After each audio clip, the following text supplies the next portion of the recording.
ప్రపంచంలోనే అతిపెద్ద గణాంక కార్యక్రమమైన భారత జనగణన 2027కు ఏపీలో రంగం సిద్ధమైంది. తొలిసారిగా పూర్తిగా డిజిటల్ విధానంలో నిర్వహిస్తున్న ఈ బృహత్తర కార్యక్రమంలో మొదటి దశ ఇవాల్టి నుంచి ప్రారంభం కానుంది. తొలి విడతలో భాగంగా ఇళ్ల జాబితా, గృహగణన లిస్టింగ్ చేపడుతున్నట్లు రాష్ట్ర జనగణన డైరెక్టర్ జె నివాస్ తెలిపారు.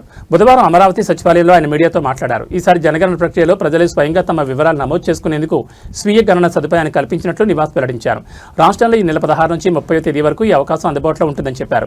ప్రజలు ఈ విధానాన్ని వినియోగించుకోవచ్చని, లేదా ఎన్యూమరేటర్లు ఇంటికి వచ్చినప్పుడు వారికి సహకరించవచ్చని కోరారు. ప్రజలిచ్చే సమాచారం అత్యంత భద్రంగా ఉంటుందని, ఎలాంటి ఆందోళన అవసరం లేదని భరోసా ఇచ్చారు.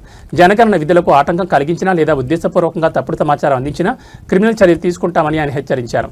రాష్ట్ర వ్యాప్తంగా ఎన్యూమరేటర్లుగా 80% గ్రామ వార్డు సచివాలయ ఉద్యోగులను నియమించినట్లు స్పష్టం చేశారు.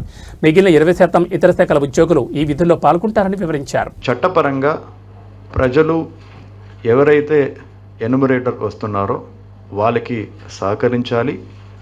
అదే రకంగా ఎన్యూమరేటర్ను చేసినటువంటి ప్రక్రియ అంటే వాళ్ళ ఇళ్ళ పైన రాసినటువంటి నంబర్లు అలాంటి దానికి వాళ్ళు ఏం ఆటంకాలు పెట్టకుండా వాళ్ళకి అనువదించాలి.